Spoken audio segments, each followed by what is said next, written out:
YouTuber బయ్యా సన్నీ యాదవ్ ఇటీవల పెద్ద ఎత్తున వార్తల్లో నిలిచాడు. బెట్టింగ్ యాప్స్ ప్రమోట్ చేయడంతో ఆయనపై కేసులు నమోదు కావడం, బెయిల్ మీద బయట తిరగడం జరుగుతూ వచ్చాయి. అయితే ఇటీవల సన్నీ యాదవ్ ని ఎన్ఐఏ అధికారులు చెన్నై ఎయిర్పోర్ట్ లో అరెస్ట్ చేశారంటూ వార్తలు బయటకొచ్చాయి.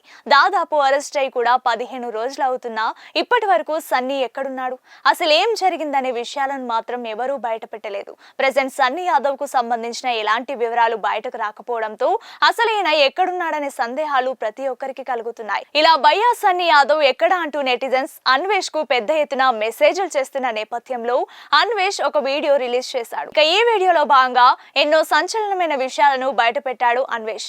బయ్యా సన్నీ యాదవ్ ను ఎన్ఐఏ అధికారులు అరెస్ట్ చేయలేదంటూ షాకింగ్ విషయాలను బయటపెట్టాడు. ఇలా తన సబ్స్క్రైబర్లు అనుమానం వ్యక్తం చేసిన ప్రకారం చూస్తే అసలు బయ్యా సన్నీ యాదవ్ ను నిజంగానే ఎన్ఐఏ అధికారులు అరెస్ట్ చేశారా, ఉగ్రవాదులు తనని కిడ్నాప్ చేశారా, బెట్టింగ్ కంపెనీ వాళ్ళు తనని కిడ్నాప్ చేశారా, కిడ్నాప్ డ్రామా ఆడారా అంటూ 4 సందేహాలను వ్యక్తం చేశారని అన్వేష్ తెలిపారు. నిజానికి ఎన్ఐఏ అధికారులు తనను కిడ్నాప్ చేసినట్టు కేవలం 25% మాత్రమే ఆధారాలున్నాయని అన్వేష్ తెలిపారు.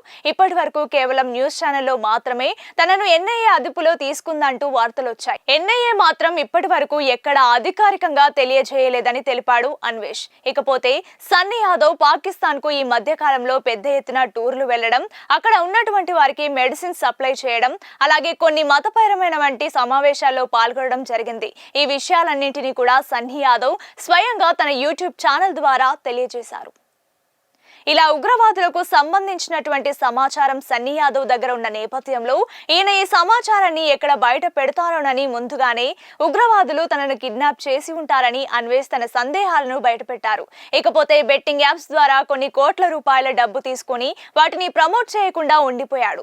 బెట్టింగ్ యాప్స్ ప్రమోట్ చేయకపోవడంతో తిరిగి ఆ డబ్బును పొందడం కోసం ఎవరైతే తనకు బెట్టింగ్ యాప్ ప్రమోట్ చేయమని అవకాశం కల్పించారో వారే తనని కిడ్నాప్ చేసి ఉండొచ్చుననే సందేహం వ్యక్తం చేశాడు అన్వేష్. ఇక చివరిగా ఈ విషయాలన్నింటి నుంచి బయటపడడం కోసం సన్నీ యాదవ్ ఎవరికి కనిపించకుండా అజ్ఞాతంలోకి వెళ్లిపోయాడని అన్వేష్ తన అభిప్రాయాన్ని చెప్పాడు. ఎందుకంటే తన కొడుకు కనిపించకపోయినా తండ్రి మాత్రం చాలా ధీమాగా ఎలాంటి బాధ లేకుండా బయట కనపడుతున్నారు. తన తమ్ముడు కూడా అలాగే తన పనులను చేసుకుంటూ ఎంజాయ్ చేస్తున్నారు. దీంతో సన్నీ యాదవ్ ఈ వ్యవహారం నుంచి బయటపడడం కోసమే ఇలా డ్రామా ఆడుతున్నారంటూ అన్వేష్ పలు విషయాలను బయటపెడుతూ చేసిన ఈ వీడియో ప్రస్తుతం సంచలనంగా మారింది.